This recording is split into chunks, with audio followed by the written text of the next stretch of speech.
اعوذ باللہ من الشیطان الرجیم بسم اللہ الرحمن الرحیم الحمدللہ رب العالمین صلی اللہ علی محمد وآلہ اجمعین واللعنۃ الدائمۃ علی اعداء محمد وآل محمد اما بعد وفقنا اللہ وإیاکم للعلم والعمل الصالحین انشاءاللہ تعالی۔ خداوند کریم کی توفیق سے اور محمد وآل محمد کی برکت سے ہم جس کتاب کو شروع کرنے جا رہے ہیں اس کا نام المنطق ہے، اور یہ کتاب لکھی شیخ محمد رضا مظفر علیہ رحمہ نے، اور یہ آج تک حوزہ علمیہ نجف اشرف ہو یا حوزہ علمیہ قم المقدسہ ہو، وہاں پہ یہ کتاب ابتدائی کتابوں کے طور پہ پڑھائی جاتی ہے۔ اسی طریقے سے شیخ محمد رضا مظفر علیہ رحمہ کی کتاب اصول فقہ وہ بھی پڑھائی جاتی ہے، اور اس کتاب کو ہمارے ہاں جو مشہور ہے وہ منطق المظفر کے نام سے بولا جاتا ہے، یا المنطق للمظفر یوں کہہ کے، یعنی یہ ایک شارٹ قسم کی تعبیر ہوتی ہے کہ جو بیان کرتی ہے کہ ہم جو کتاب منطق کی پڑھ رہے ہیں وہ شیخ محمد رضا مظفر علیہ رحمہ کی ہے۔ اور یہ جو کتاب ہمارے سامنے ہے اس کو بہت عرصہ گزر چکا، چونکہ شیخ محمد رضا مظفر علیہ رحمہ کی جو وفات ہے وہ 1383 ہجری کی ہے، تو اس طرح سے آپ خود سوچیں کہ کافی عرصہ سے گزر چکا ہے، لیکن اس کے باوجود یہ کتاب آج بھی حوزہ علمیہ نجف اشرف میں مسلسل پڑھائی جا رہی ہے، اور اسی سے ہی طلاب اپنے علم منطق کا آغاز کرتے ہیں۔ ہم بغیر کسی تمہید کے کتاب کی طرف بڑھتے ہیں اور آپ کی خدمت میں یہاں سے عنوان شروع کرتے ہیں کہ جو کتاب کے عنوان کے بعد المدخل کا عنوان ہے۔ بنیادی طور پہ مدخل یعنی داخل ہونے کی جگہ، تو یہ وہ بنیادی مدخل ہے کہ جہاں سے ہم علم منطق میں داخل ہو رہے ہیں، اور اس میں مصنف نے بسم اللہ الرحمن الرحیم کے بعد جو عنوان باندھا وہ عنوان ہے کہ الحاجۃ الی المنطق، یہ عنوان باندھا، جس کا مطلب کیا ہے کہ منطق کی ہمیں ضرورت کیوں پڑتی ہے۔ تو سب سے پہلے ہم آپ کی خدمت میں جو کتاب سے ہٹ کے وضاحت ہے وہ رکھیں گے کہ خود جو لفظ منطق ہے یہ عربی زبان میں کس معنی میں استعمال ہوتا ہے، اور جب منطق کا لفظ علم منطق کے لیے بولا جاتا ہے تو وہ کس معنی میں استعمال ہوتا ہے۔ منطق کو ہم عربی زبان میں مصدر میمی کہہ سکتے ہیں۔ مصدر میمی یعنی جو ہوتا مصدر ہے لیکن اس کے شروع میں میم لگا دی جاتی ہے، منطق۔ تو منطق کا مطلب کیا ہوگا؟ نطق یعنی بولنا۔ یہ جو بولنا ہے، گفتگو کرنا ہے، یہ دو طرح سے ہوتا ہے۔ ایک کو ہم نطق ظاہری کہتے ہیں، جیسے ابھی ہم آپ کے سامنے بول رہے ہیں، اور ایک کو ہم نطق باطنی کہتے ہیں کہ جو انسان کے خیالات ہیں، جو انسان کی سوچ ہے، اور انسان ایک شعور حاصل کرتا ہے، ایک اچھی فکر حاصل کرتا ہے، تو اسے باطنی ادراک یا باطنی منطق کہا جاتا ہے۔ یعنی آپ یوں کہہ سکتے ہیں کہ انسان اگر اپنے دل میں اور اپنے نفس میں مختلف سوچوں کو پروان چڑھا رہا ہے اور ادھر اندر نتیجے نکال رہا ہے، تو وہ اسے کیا کہتے ہیں کہ یہ اپنے آپ سے اندر ہی گفتگو کر رہے، تو وہ بھی بول چال، اسے بھی بول چال کہا جائے گا، لیکن وہ بول چال باطنی ہوگی۔ تو منطق میں جب بنیادی طور پہ جو مقصد اور ہدف ہے، انشاءاللہ مصنف اس کو بیان کریں گے، وہ انسان کی سوچ و بچار کو درست رستے کی طرف لے آنا ہے، تاکہ انسان جو مختلف چیزوں کو، مختلف واقعات کو آپس میں جوڑ کے نتیجے نکالتا ہے تو وہ نتیجہ نکالنے میں غلطی کا شکار نہ ہو۔ اسے یہ بات بتلائی جائے کہ کون سی معلومات ایسی ہیں کہ جن کو تم جوڑ کر ایک دوسرے سے اس طرح سے جوڑو گے تو تم اس نتیجے تک پہنچو گے۔ یعنی بنیادی مقصد تو منطق کا یہی ہے کہ انسان کو جو اندرونی اور باطنی جو ادراک اور شعور کا طریقہ ہے، فکر کرنے کا جو طریقہ ہے، وہ منطق سکھاتا ہے۔ لیکن ظاہری طور پہ بھی اس کا بڑا اثر ہے، کیونکہ جو انسان درست بولتا ہے، ظاہری بات ہے وہ درست سوچتا ہے۔ جو صحیح سوچتا ہے پھر وہ صحیح بول بھی لیتا ہے، اور جو صحیح سوچ نہیں پا رہا، جس کی سوچ میں ہی مشکل ہے، جس کی فکر ہی غلط ہے، جس کے ارادے ہی غلط ہیں، جس نے نتیجے ہی غلط سمجھے ہوئے ہیں، تو ظاہری بات ہے وہ جب زبان سے بولے گا تو وہ درست نہیں بولے گا۔ اسی وجہ سے یہ کہا جاتا ہے کہ جو انسان کی گفتگو ہے وہ اس کے دل کا پتہ دیتی ہے، اور یہ بھی روایات میں موجود ہے کہ انسان جو چھپا ہوا ہے وہ اپنی زبان کے نیچے چھپا ہوا ہے، یعنی جیسے ہی انسان گفتگو کرتا ہے تو اس گفتگو سے جو انسان کا اندر ہے وہ ہمارے سامنے آ جاتا ہے۔ تو لہٰذا جب منطق کہا جاتا ہے تو منطق میں بنیادی ہدف تو انسان کی سوچ اور گفتگو کو درست طریقے سے کرنے کا طریقہ سکھانا ہے کہ تم کس طریقے سے درست فکر کرو گے اور کس طریقے سے تم درست نتیجے نکال سکتے ہو، تو اس کا اثر پھر انسان کی گفتگو کے اوپر بھی پڑتا ہے، اور اسی وجہ سے ہم یہ کہہ سکتے ہیں کہ جو منطق ہے وہ انسان کی گفتگو کو بھی درست کرتی ہے اور اس کی سوچ کو بھی درست کرتی ہے۔ یہاں پہ ایک اور نقطہ بھی آپ کی خدمت میں پیش کیے دیتے ہیں کہ جب ہم یہ بات کر رہے ہیں کہ انسان کو درست گفتگو کرنا بھی تبھی آتا ہے کہ جب وہ منطق کے قواعد کی رعایت کرے اور منطق کو جانتا ہو اور منطق کے مطابق سوچ و بچار کرتا ہو۔ تو اس درست گفتگو کا مطلب ہماری لینگویج نہیں ہے کہ اگر وہ انگلش میں گفتگو کر رہا ہے تو وہ انگلش صحیح بول رہا ہے،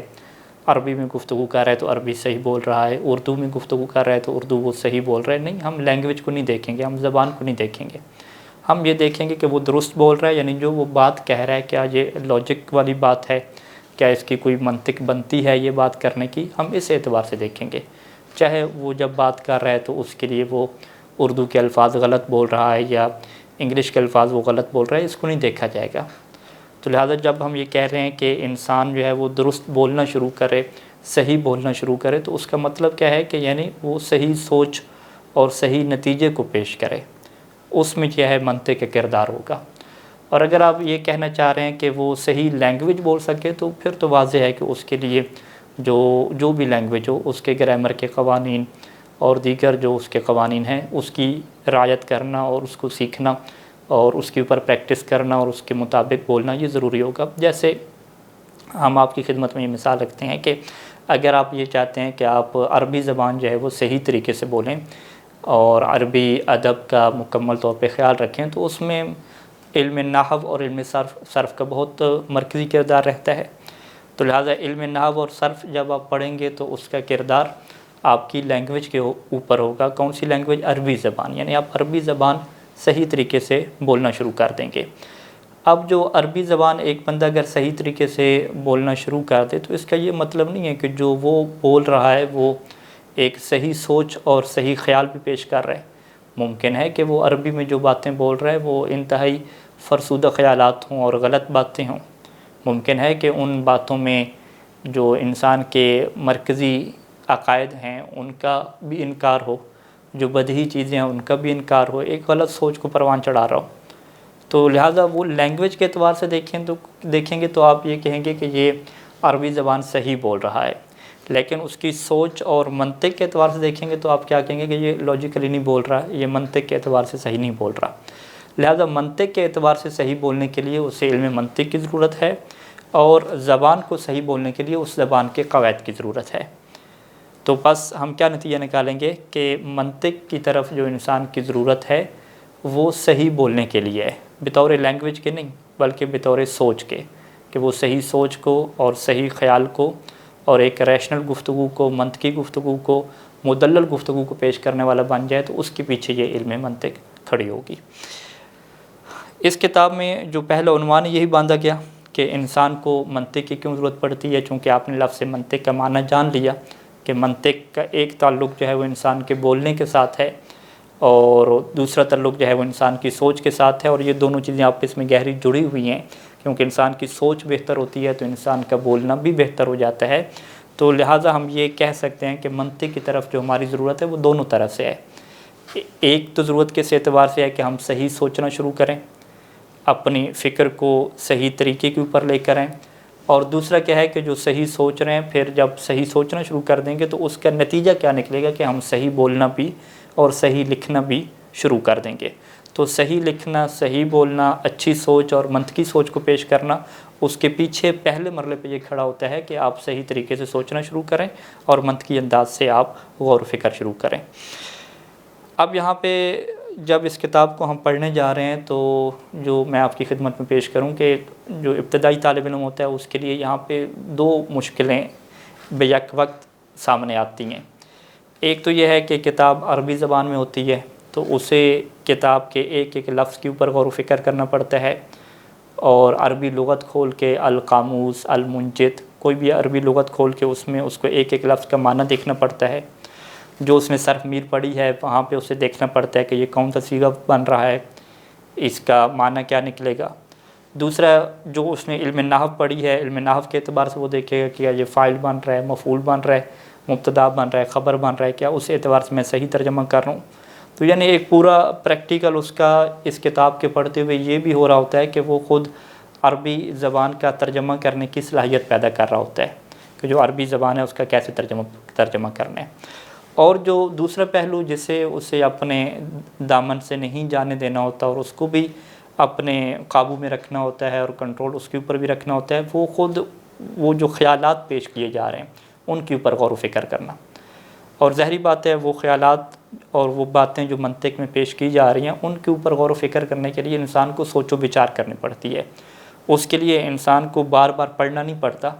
پڑھے گا تو ایک دفعہ پڑھنے کے بعد جو بات ہے پھر اس کو سوچے گا کہ یہ کیا بات کہنا چاہ رہے ہیں، کیا اس طریقے سے بات ہوتی ہے نہیں ہوتی. تو اس کا سوچنے کا یہاں پہ نظام شروع ہوگا، وہ مزید سوچنا شروع کرے گا. تو عام طور پہ جو ہم نے طلاب کو دیکھا اور خود جو ہمارا بھی ایک سلسلہ گزرا ہے ایک طالب علمی کے زمانے سے، تو اکثر جو طلاب کا فوکس ہے وہ عربی زبان کے اوپر ہو جاتا ہے. یعنی وہ اس فکر میں لگ جاتے ہیں کہ میں اس پیرے کا صحیح ترجمہ حل کروں، کوئی اس کتاب کا میں ترجمہ تلاش کروں، کوئی ترجمے والی مجھے علم منطق مل جائے تاکہ میں جو ترجمہ اس کا صحیح طریقے سے کر سکوں. اور ایک جو بڑا ہدف ہے سوچ و بچار کرنے کا وہ چھوڑ دیتا ہے. اب اس کی ساری ٹینشن اسی بات میں ہوتی ہے کہ میں بس عبارت صحیح طریقے سے پڑھ کے ترجمہ کر لوں. اس بات کی وہ ٹینشن چھوڑ دیتا ہے کہ مجھے جو لکھا ہوا ہے اس کے بارے میں مجھے کچھ غور و فکر کرنا ہے، کچھ اس بارے میں مجھے سوچنا ہے، یہ وہ چھوڑ دیتا ہے. تو لہٰذا میری آپ سے گزارش ہوگی کہ یہ پہلو بھی اہم ہے کہ آپ عبارت کو حل کریں، اس کا ترجمہ کریں، اور ہم بھی انشاءاللہ عبارت کو حل کروائیں گے آپ کو. لیکن جو سب سے اہم پہلو ہے کہ وہ جو مطلب اس کے اندر پیش کیا گیا ہے، جو اس کے اندر آپ کو بیان کیا گیا ہے، اس کو آپ ایک طرح سے قابو کریں اور اس کے اوپر آپ غور و فکر کرنا شروع کریں. اس کا آپ ایک خلاصہ بنائیں، اس کے آپ نوٹس بنائیں، اس کے آپ پوائنٹس بنائیں اور اس مطلب کے اوپر آپ ڈسکشن کریں. یعنی جب آپ کسی سے وہ بات جو لکھی ہوئی ہے اس کے اوپر ڈسکشن کر رہے ہیں تو پھر یہ جو عربی زبان میں جو عبارت لکھی ہوئی ہے یہ آپ کے آڑے نہیں آنی چاہیے. آپ کہیں ٹھیک ہے عربی زبان بعد میں حل کرتے رہیں گے، اس کی آپ ٹینشن نہ لو، پہلے یہ جو بات بیان ہوئی ہے یہ بات کیا ہے، اصل آپ اس بات کو سمجھیں کہ یہ جو مطلب یہاں پہ بیان کیا گیا وہ ہے کیا چیز، آپ اس کے اوپر غور و فکر کریں گے. تو لہٰذا جو عربی کو حل کرنے کی اور عبارت کو حل کرنے کی ٹینشن ہے وہ اتنا زیادہ آپ ذہن پہ سوار نہ کریں کہ آپ جو ہے وہ اصل مطلب کو ہی چھوڑ دیں اور اصل جو بات مصنف کہنا چاہتا ہے اس کی طرف ہی آپ توجہ کرنا چھوڑ دیں یا اس کی طرف آپ توجہ اپنی کم کر دیں. ایسا نہیں ہے. تو دونوں آپ نے میدانوں کو، اور ایک طرح سے میں یہ کہہ دوں کہ دونوں کشتیوں کو آپ نے ایک ساتھ لے کے چلنا ہے، اور ایسا نہیں کرنا کہ ایک کے اوپر آپ زیادہ بوجھ ڈال دیں اور دوسرے کو آپ چھوڑ دیں، اس کو اہمیت دینا چھوڑ دیں. تو اس میں جو مرکزی آپ کا ہدف ہوگا وہ سوچ و بچار کرنا ہوگا، آپ کا غور و فکر کرنا ہوگا. ہاں عبارت کی اہمیت بھی اپنی جگہ پہ رہے گی. تو ہم چلتے ہیں، شروع کی بحث ہیں، اور آپ کی خدمت میں یہ بھی ہم عرض کرتے چلیں کہ شیخ مظفر علیہ رحمہ کے یہ جو دروس ہیں وہ لکھے گئے ہیں بعد میں. یعنی انہوں نے یہ لیکچر دیے،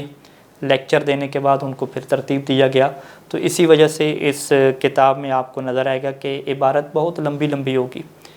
یعنی ایک چھوٹی سی بات ہوگی اور اس کو بہت زیادہ لمبے الفاظ میں بیان کیا گیا ہوگا. جیسے ابھی آپ سن رہے ہیں کہ ابھی یہی جو میرا لیکچر ہے اگر آپ اس کو لکھنا شروع کریں تو وہ ایک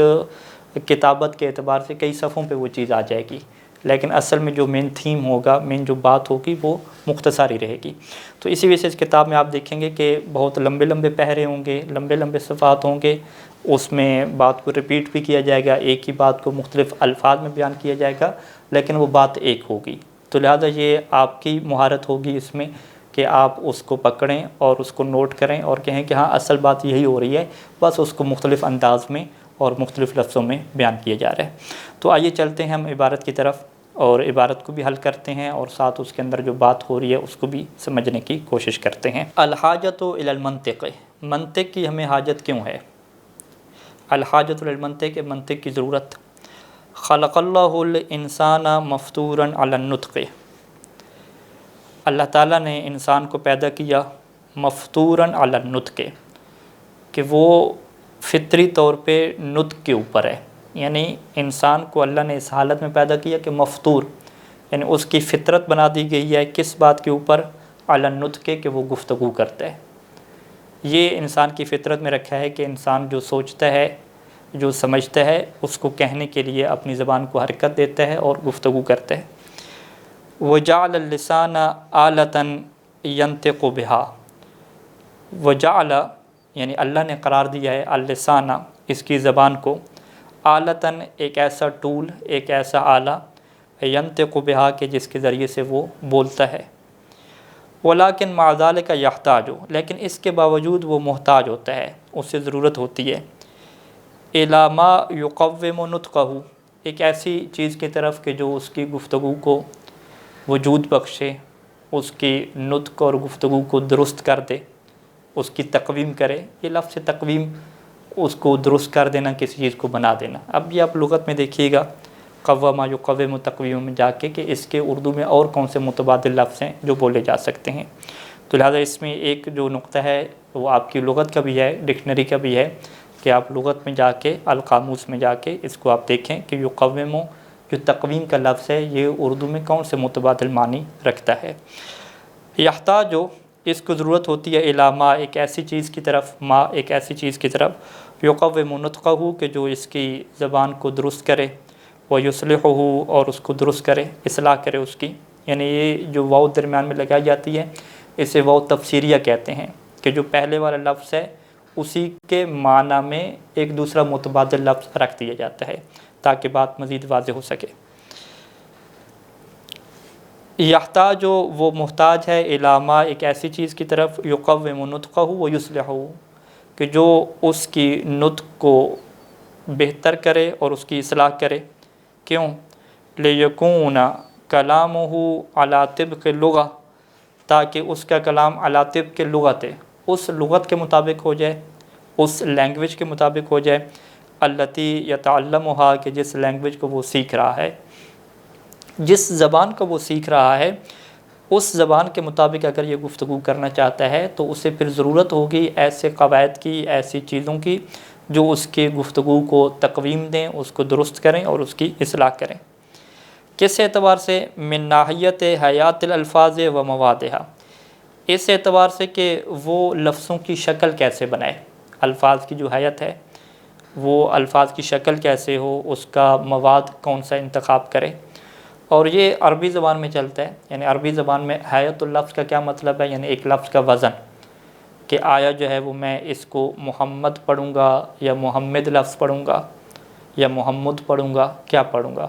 اور رسول اللہ پڑھوں گا، رسول اللہ پڑھوں گا، رسول اللہ پڑھوں گا، کیا وزن رہے گا۔ اسی طریقے سے اس کا جو مادہ ہے وہ کون سا مادہ ہوگا، محمد میں آیا ہا رہے گی یا دو آنکھوں والی ہا رہے گی، کیا صورت حال رہے گی۔ تو فیحتاج اولاً، تو پہلے مرحلے پہ وہ محتاج ہوتا ہے، الی المدرب، مدرب کہتے ہیں جو انسان کو تدریب اور پریکٹس کرواتا ہے، مشق کرواتا ہے، تمرین کرواتا ہے اسے، الی المدرب، اسے ضرورت ہوگی ایک ایسے مدرب کی، ایک ایسے مشق کروانے والے انسان کی، الذی یعودہ علی ممارستھا، کہ جو اس کی عادت ڈالے گا، علی ممارستھا، اس لغت کی ممارست پہ، یعنی وہ جو لغت بول رہا ہے اس کی پریکٹس کے اوپر اس کی عادت ڈالے گا، اسے بتایا گیا کہ تم نے یہ جملے کیسے بولنے ہیں، اس کی اصلاح کرے گا۔ وثانیاً، یہ پہلی اس کی احتیاج مدرب کی ہوگی جو اسے پریکٹس کروائے، اور دوسرے نمبر پہ اسے ضرورت ہے الی قانون، اسے ایک ایسے قانون کی، ایک ڈکشنری کے قوانین کی، یا آپ کہہ دیں گرامر کے قوانین کے، ہاں گرامر کے قوانین کی ضرورت ہے، کہ یرجع الیہ، کہ جس قانون کی طرف وہ رجوع کرے، اور یعصم لسانہ عن الخطأ، اور وہ اپنی زبان کو غلطی سے بچا لے۔ وذالک، اور وہ قانون کیا رہے گا، وذالک هو النحو والصرف، ذالک سے کیا مراد ہے، وہ قانون، یعنی جس قانون کی طرف وہ رجوع کرنا چاہ رہا ہے اس قانون کو ہم کیا کہیں گے، نحو اور صرف کہیں گے۔ اب یہ پورا جو پہرا ہے اس کا آپ خلاصہ کیا نکالیں گے، کہ مصنف یہ کہنا چاہتے ہیں کہ اللہ تعالیٰ نے انسان کی جو فطرت بنائی ہے اور جس فطرت کے اوپر اسے پیدا کی ہے وہ فطرت نطق کی ہے، یعنی انسان بولے گا۔ اب جب انسان بولنا چاہ رہا ہے تو پہلا مرحلہ تو یہ آتا ہے کہ وہ جس لینگویج کو سیکھ رہا ہے اور جس زبان کے اندر وہ گفتگو کرنا چاہتا ہے اسے ضرورت ہے کہ وہ اس زبان کے مطابق صحیح بولے، لہذا اسے ایسی چیز کی ضرورت ہے کہ جو اس کی اس لینگویج کو درست کر دے۔ لینگویج کو درست کر دے کیا مطلب؟ یعنی اس سے ظاہری بات ہے وہ لینگویج سیکھنے کے ساتھ ساتھ اس کے جو قوانین ہیں وہ اپلائی کرنا ہوں گے،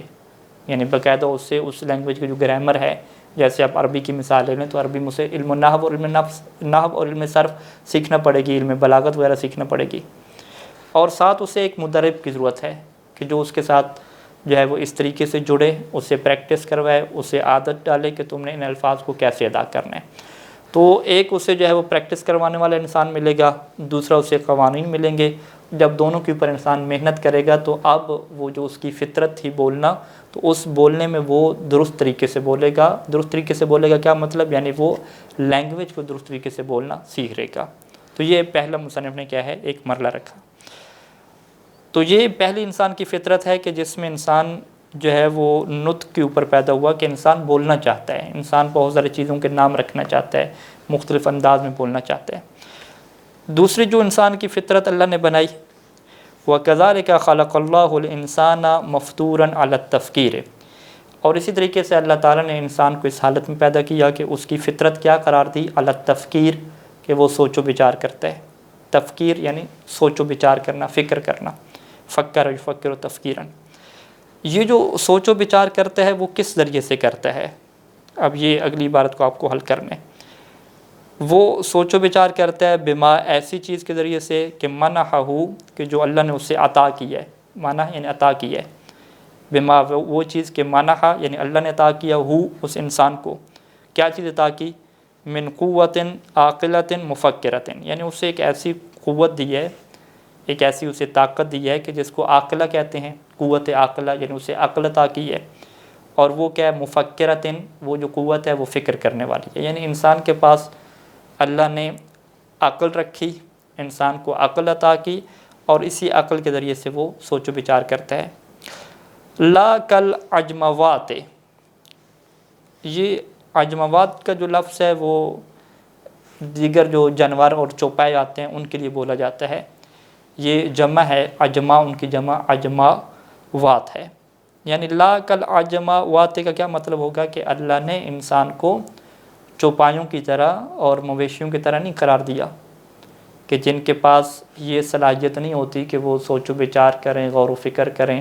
اور پھر ان کے خیالات میں مزید ترقی ہو، اچھے خیالات ان کے ذہن میں ہیں، پھر وہ اپنی زندگی کو آسان بنانا شروع کر دیں، اپنی سہولیات کی خاطر اقدام کرنا شروع کر دیں، اور جیسے انسان نے ترقی کی، غاروں سے نکل کے وہ بہت ساری بلڈنگوں میں رہنے لگ گیا، تو اب ایسے ہی جانور ترقی کرنا شروع کر دیں، تو یہ چیز وہاں پہ نہیں ملتی۔ اس کی وجہ کیا ہے کہ یہ جو سوچ و بچار کرنے کی جو صلاحیت ہے یہ فقط انسان کے پاس ہے، یہ دیگر جانوروں کے پاس اللہ تعالیٰ نے نہیں رکھی۔ تو اب یہاں پہ کیا ہو گیا کہ انسان کے پاس ایک قوت مفکرہ ہے، قوت عاقلہ ہے، ولیکن مع ذالک، لیکن اس کے باوجود ہم کیا دیکھتے ہیں؟ نجدہ کثیر الخطأ فی افکارہ، ہم انسان کو پاتے ہیں، نجدہ انسان کو پاتے ہیں، کیا پاتے ہیں کہ کثیر الخطأ فی افکارہ، کہ وہ اپنی افکار میں بہت زیادہ غلطی کرتا ہے۔ کیسے غلطی کرتا ہے؟ فیحسب ما لیس بعلۃ علۃ، پس جو چیز علت نہیں ہوتی، جو ایک چیز کا کاز نہیں ہوتا، اسے وہ کاز سمجھنے لگ جاتا ہے، وہ اس چیز کی علت سمجھنے لگ جاتا ہے۔ وما لیس بنتیجۃ لافکارہ نتیجۃ، اور جو اس کی افکار کا نتیجہ نہیں بنتا، ما لیس بنتیجۃ لافکارہ، جو اس کی افکار اور سوچ و بچار کا نتیجہ نہیں بنتا، اسے وہ نتیجہ سمجھنے لگ جاتا ہے۔ وما لیس ببرہان، اور جو برہان بنتا ہی نہیں ہے اسے وہ کیا سمجھنے لگ جاتا ہے؟ برہان سمجھنے لگ جاتا ہے۔ وقد یعتقد بامر فاسد او صحیح من مقدمات فاسدۃ، اور کبھی کیا ہوتا ہے کہ یعتقد، وہ ایک عقیدہ بنا لیتا ہے، اپنا بلیفز بنا لیتا ہے، بامر فاسد، ایک ایسے معاملے کا کہ جو فاسد معاملہ ہے، جو بالکل غلط ہے، او صحیح، یا وہ صحیح معاملہ ہے، یعنی صحیح اس نے نتیجہ اخذ کیا، لیکن میں مقدمات فاسدۃ، لیکن اس کے جو پیچھے دلائل تھے، پیچھے جو مقدمات اس نے اپنائے، وہ مقدمات کیا تھے؟ باطل تھے۔ وہکذا، اور اسی طریقے سے اب یہ یہاں پہ بہت ساری چیزیں آ گئیں. مصنف نے پہلے نمبر پہ کیا کہا کہ انسان کسی چیز کو علت سمجھنے لگ جاتا ہے حالانکہ وہ علت نہیں ہوتی. اب آپ اس کی خود مثال تلاش کریں معاشرے میں کہ انسان کو فرض کریں کوئی نقصان پہنچ گیا تو انسان یہ کہتا ہے کہ اس نقصان کی وجہ کیا بنی کہ اس نے میری طرف دیکھا تو لہٰذا اس نے کیا کہا کہ مجھے نظر لگی, اس نے چونکہ مجھے دیکھا تھا تو میرا کیا ایکسیڈنٹ ہو گیا. اب یہ منطق آ کے یہاں پہ بتائے گی کہ یہ تم کیسے سوچ رہے ہو, وہ کیسے چیز علت بنی, علت بننے کے کیا قوانین ہوتے ہیں, لہٰذا تم اس میں غور و فکر کرو. تو یہ اس سے کیا کہتے ہیں کہ فکر میں وہ غلطی میں پڑ رہا ہے. اسی طریقے سے اس کی افکار کا جو نتیجہ نہیں بنتا وہ نتیجہ نکال رہا ہے. اس نے اپنی طرف سے سوچا کہ وہ بندہ جب آتا ہے تو اس کے آنے کے ساتھ ساتھ یہ جو بارش ہے یہ برسنے لگ جاتی ہے, لہٰذا اس نے کیا سمجھ لیا کہ اس بندے کا جو تعلق ہے وہ بارش کے فرشتوں کے ساتھ ہے اور یہ بڑا کوئی پہنچا ہوا بندہ ہے. یوں کر کے اس نے نتیجے بنا لیے, یعنی جو اس کے افکار کا صحیح نتیجہ بنتے نہیں ہے اس سے وہ نتیجے بنانے لگ گیا. آپ اس کی اور بھی بہت ساری مثالیں بنا لیں.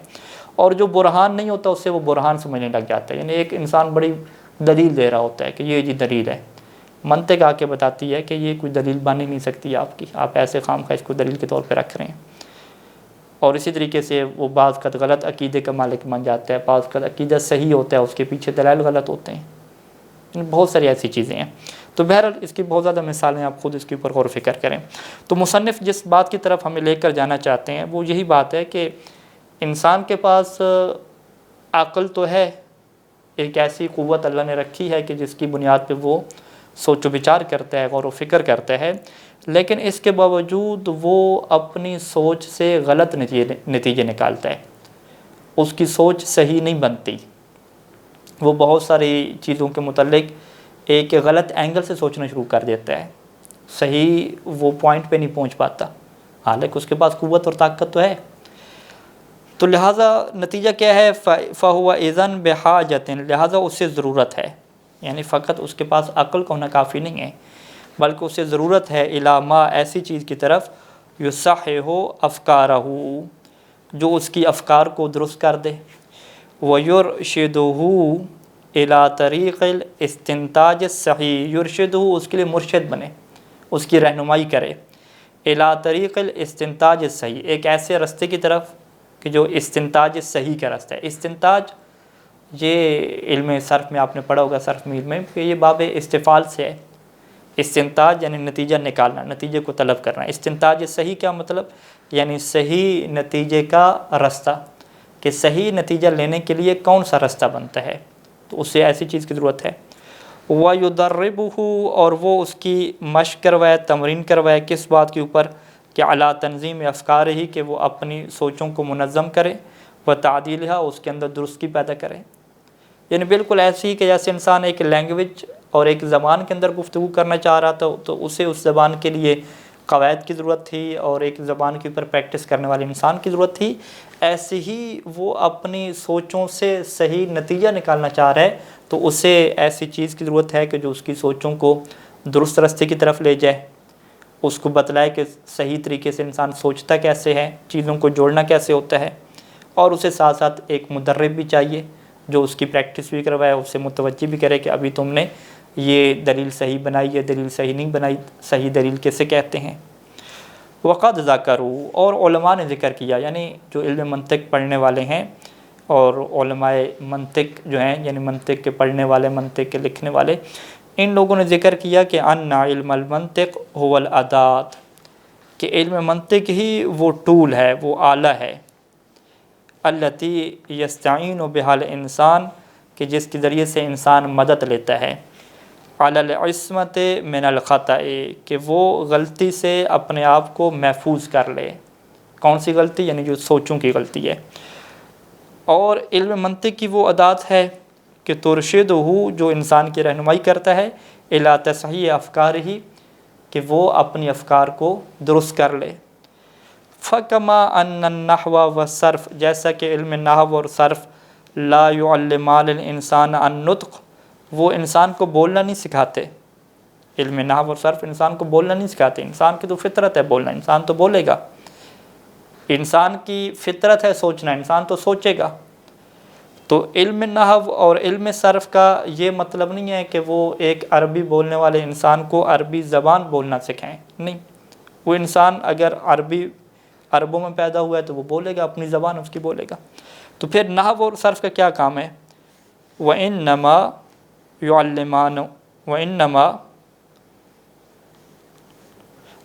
يُعَلِّمَانِهِ تَصْحِيحَ النُّطْقِ، بلکہ یہ جو نحو اور صرف ہیں یہ انسان کو سکھاتے ہیں۔ علم یعلمان، یہ تسنیہ کا صیغہ ہوگا، یعنی نحو اور صرف انسان کو سکھاتے ہیں تصحیح النطق، کہ اس نے صحیح طریقے سے کیسے گفتگو کرنی ہے۔ فَكَذَلِكَ علم المنطق، بس اسی طرح سے جو علم منطق ہے، لا يعلم الانسان التفکیر، یہ انسان کو سوچ کر نہیں سکھاتا، بل یرشدہ، بلکہ انسان کی رہنمائی کرتا ہے، الی تصحیح التفکیر، کہ اس نے صحیح فکر کیسے کرنی ہے۔ تو یہاں پہ دو لفظ آپ نوٹ کر لیجئے، ایک کو کہتے ہیں تصحیح النطق اور ایک کو ہم کیا کہتے ہیں؟ تصحیح التفکیر۔ تصحیح النطق اور تصحیح التفکیر۔ تو جیسے علم نحو اور علم صرف نے یہ کردار ادا کیا کہ انسان کی جو عربی زبان ہے اسے درست رستے پہ لگا دے گا اور اسے یہ سکھا دے گا کہ درست کیسے بولنا ہے، بولنا نہیں سکھائے گا، بولنا تو اس کے اندر ایک فطرت ہے، وہ بولے گا، درست کیسے بولنا ہے عربی قواعد کے مطابق وہ علم نحو اور صرف وہاں پہ مدد کرے گا۔ اسی طریقے سے جو علم منطق ہے وہ انسان کو سوچنا نہیں سکھائے گا، انسان تو سوچے گا، اس کی فطرت ہے، لیکن درست کیسے سوچنا ہے، فکر کو کیسے صحیح رستے پہ لے کر جانا ہے، یہ کام ہوگا علم منطق کا۔ بس خلاصہ کیا نکالیں گے؟ خلاصہ یہ نکلے گا کہ اذن فحاجتنا الی المنطق ہی تصحیح افکارنا، کہ منطق کی طرف جو ہماری حاجت ہے وہ ہماری افکار کو درست کرنا ہے، وما اعظمها من حاجت، اور یہ کتنی ہی بڑی حاجت ہے۔ تو یہاں تک آپ کی خدمت میں ہم خلاصہ کلام یہ کریں کہ مصنف نے جو علم منطق کی ضرورت اور حاجت کو پیش کیا وہ ایک ہی جملے میں آپ کیا کہیں گے کہ اپنی افکار کو صحیح کرنا، صحیح سوچنا، صحیح نتیجے نکالنا، صحیح طرز پہ استدلال قائم کرنا، اس میں کون سا علم مدد کرتا ہے؟ وہ علم منطق ہے۔ جیسا کہ صحیح عربی زبان بولنے کے لیے جو علم مدد کرتا ہے وہ علم نحو اور صرف ہے۔ پھر اور آپ اس میں کیا اضافہ کریں گے کہ جیسے علم نحو اور صرف انسان کو بولنا نہیں سکھاتا بلکہ صحیح بولنا سکھاتا ہے، ایسے ہی جو منطق ہے وہ انسان کو سوچنا نہیں سکھاتا بلکہ صحیح سوچنا سکھاتا ہے۔ تو سوچ کو صحیح کرنے میں منطق کا کردار ہے، بالکل ایسے ہی کہ جیسے نحو اور صرف کا عربی زبان کے صحیح کرنے میں کردار ہے۔ وصلی اللہ علی محمد و آلہ اجمعین۔